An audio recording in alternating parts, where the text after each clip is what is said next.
Donald Trump tariff का डर भले ही दिखा रहे हों, लेकिन उनका असली मकसद कुछ और है। भारत को कभी ट्रेड डील के जरिए अमेरिका इस बात पर तैयार करने को अड़ जाता है कि भारत के किसानों को अमेरिकी बाजार के हवाले कर दिया जाए। जब भारत ने इससे इनकार किया तो ट्रंप भड़क गए। भारत से चिढ़ने की ट्रंप की क्या वजहें हैं, ये हम इस वीडियो में समझने की कोशिश करेंगे। डोनाल्ड ट्रंप रूस और यूक्रेन के बीच भारी जंग को रोकने की लगातार कोशिश कर रहे हैं। इसके लिए वो कई तरह के हथकंडे अपना चुके हैं। उन्होंने रूस पर भारी टैरिफ लगाने की धमकी भी दी, लेकिन सफल नहीं हो पाए। अब उनके निशाने पर वैसे देश हैं जो रूस के साथ व्यापार कर रहे हैं, जिसमें भारत भी शामिल है। भारत रूस से भारी मात्रा में तेल के साथ साथ हथियार खरीदता है। यही बात ट्रंप को खटक रही है। डोनाल्ड ट्रंप को एक बात सबसे ज्यादा परेशान कर रही है, और वो है अमेरिकी मांग पर भारत की अनदेखी। ट्रंप भारत से लगातार टैरिफ कम करने की मांग कर रहे हैं। इसके साथ ही कृषि और डेयरी प्रोडक्ट्स के लिए भारतीय बाजारों को खोलने की मांग कर रहे हैं। लेकिन भारत सरकार ने ट्रंप की मांगों की अनदेखी कर दी है और साफ कर दिया है कि किसानों के हितों के साथ कोई समझौता नहीं किया जाएगा। डोनाल्ड ट्रंप को एक और बात सबसे अधिक परेशान कर रही है, ब्रिक्स संगठन। जी हां, ट्रंप ने टैरिफ की घोषणा के साथ ही कहा था कि ब्रिक्स देशों पर 10% अतिरिक्त टैरिफ लगाया जाएगा। बता दें कि ब्रिक्स तेजी से उभरती हुई अर्थव्यवस्था वाला संगठन है। रूस और चीन, जो आर्थिक रूप से काफी मजबूत देश हैं, आपस में अपनी करेंसी में ट्रेड करते हैं और ब्रिक्स के अन्य देशों के लिए अंतर्राष्ट्रीय करेंसी का प्रपोजल भी दिया गया है। इस समय अमेरिकी करेंसी डॉलर पर अधिकतर देशों की निर्भरता है, लेकिन इस पर भी ब्रिक्स देशों से ट्रंप को खतरा लगने लगा है। यही कारण है कि ट्रंप के निशाने पर ब्रिक्स संगठन और उसके सहयोगी देश हैं। बता दें कि ब्रिक्स देशों में ब्राजील, रूस, भारत, चीन, दक्षिण अफ्रीका, मिस्र, इथोपिया, इंडोनेशिया, ईरान और संयुक्त अरब अमीरात शामिल हैं। हालांकि भारत ने साफ कर दिया है कि वो डोनाल्ड ट्रंप की दादागिरी के आगे नहीं झुकेगा। पीएम मोदी ने भी साफ कर दिया कि भारत किसी भी कीमत पर अपने किसानों के हितों के साथ समझौता नहीं करेगा। साथियों, हमारे लिए अपने किसानों का हित सर्वोच्च प्राथमिकता है।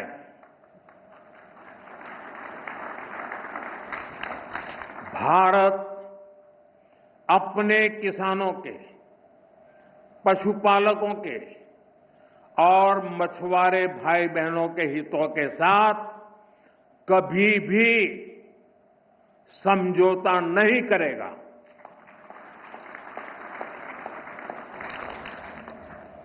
और मैं जानता हूं, व्यक्तिगत रूप से मुझे बहुत बड़ी कीमत चुकानी पड़ेगी, लेकिन मैं इसके लिए तैयार हूं। मेरे देश के किसानों के लिए, मेरे देश के मछुआरों के लिए, मेरे देश के पशुपालकों के लिए आज भारत तैयार है।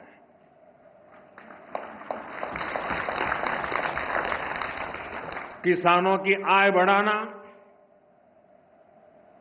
खेती पर खर्च कम करना, आय के नए स्रोत बनाना, इन लक्ष्यों पर हम लगातार काम कर रहे हैं। लिहाजा ट्रंप चिढ़े तो कई वजहों से हैं, लेकिन उनके पास भारत पर निशाना साधने के लिए टैरिफ ही एक हथियार है। लेकिन भारत ही नहीं, दुनिया के तमाम देश अब अमेरिकी मोनोपोली तोड़ने की दिशा में सोच रहे हैं। लिहाजा डोनाल्ड ट्रंप शायद अमेरिका के पतन के लिए भविष्य में याद किए जाएं तो आश्चर्य नहीं होना चाहिए। जाते जाते आपको दिखाते हैं ट्रंप के रवैये पर क्या कहा वरिष्ठ पत्रकार और पूर्व केंद्रीय मंत्री एमजे अकबर ने। देखिए, प्रेसिडेंट ट्रंप जो हैं, उनके दिमाग में ये बात घुस गया है कि एक हाथ में लाठी रखो और दूसरे हाथ से भैंस को भेजो, ठीक है, और फिर देखा जाएगा क्या होता है। और सब मुल्क जो है हमारे लाठी और भैंस से झुक जाएंगे या संभल जाएंगे, या जो मैं कह रहा हूं उसको मान जाएंगे। वो शायद भूल गए हैं कि कुछ देश ऐसे हैं जिन्होंने अपनी आजादी बड़ी मुश्किल से बड़ी कुर्बानी देके ली है और अपनी आज़ादी हम किसी के सामने झुकने के लिए नहीं लिए थे। तो जो बात आराम से और जो काम बात से हो सकती है वो लाठी से नहीं हो सकती है। इसलिए समय दीजिए। एक बहुत पुरानी कहावत है कि पॉलिटिक्स में एक हफ्ता बहुत लंबा होता है, तो अभी 20 दिन दीजिए। 20 दिन में क्या होता है? अभी हमारे NSA अजीत डोभाल जी आज रूस में हैं, वो पुतिन से बात करेंगे और उनका बात वो डोभाल जी आजकल हमारे प्रधानमंत्री मोदी के प्रिंसिपल क्राइसिस मैनेजर हैं, तो वो कुछ निश्चित कुछ एक रिएक्शन लेके आएंगे। इस क्राइसिस में प्रधानमंत्री ने जिस खामोशी और मैच्योरिटी और सभ्यता से इस क्राइसिस में डील किया है, इसका भी असर बहुत पड़ रहा है। दुनिया देख रही है कि एक लीडर ऐसा है न तो ना झुकेगा ना ज्यादा गलत बोलेगा और अपने देश की जो हित में है, जो किसान के हित में है, देश के जो गरीब के हित में है, अगर आप एग्रीकल्चर पे कॉम्प्रोमाइज करेंगे तो किसका नुकसान होगा? हमारे किसान का नुकसान होगा। तो ये नहीं होने देंगे। तो विपक्ष तो कह रहा है कि डिप्लोमेसी फेल हो गई है, दोस्ती कहां गई मोदी जी की ट्रंप के साथ? विपक्ष का स्वाभाविक है। विपक्ष जो है, मोदी जी चाहे जो करें, मोदी जी जब गरीब कल्याण योजना करते हैं तब भी उसमें कुछ अच्छी बात उनको नजर नहीं आती है।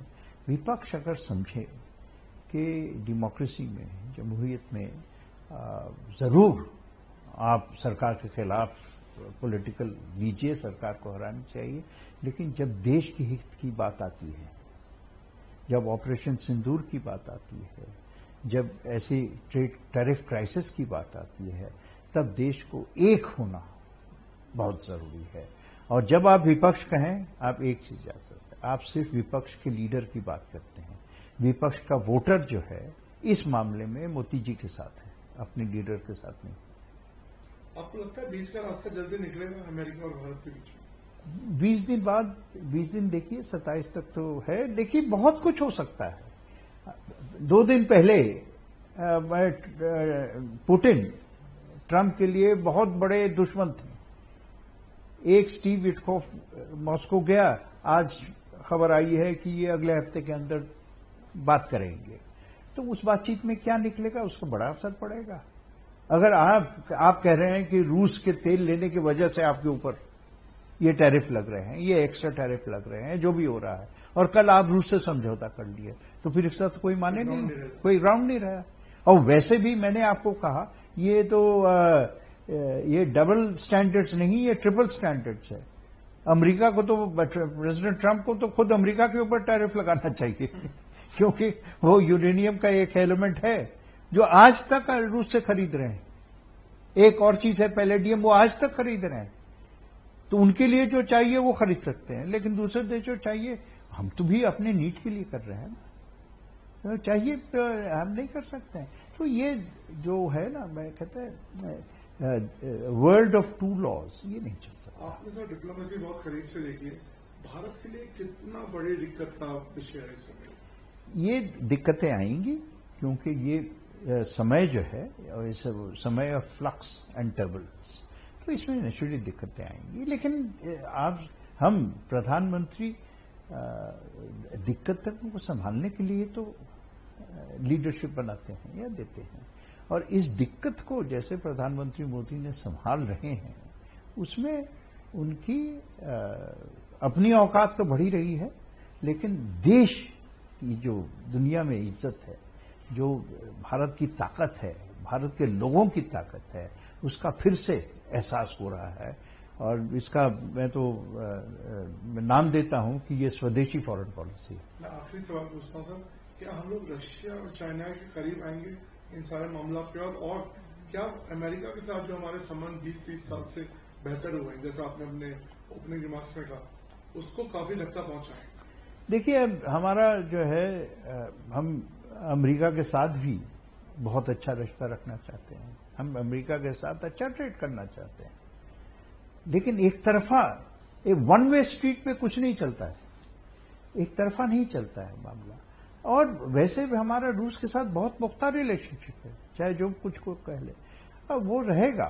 चीन के साथ ऊपर नीचे होता रहता है, लेकिन फिर चीन के साथ एक पिछले कई हफ्तों में फिर एक मोड़ आया है जो पॉजिटिव मोड़। तो हम हर जगह जो है हमारी नीति जो है बहुत ही तरीके के साथ और बहुत ही सोच के साथ हर जगह आगे बढ़ रही है, जिसमें भारत की सरकार भारत के हित को एकदम अपना खंबा बना के आगे बढ़ रही है।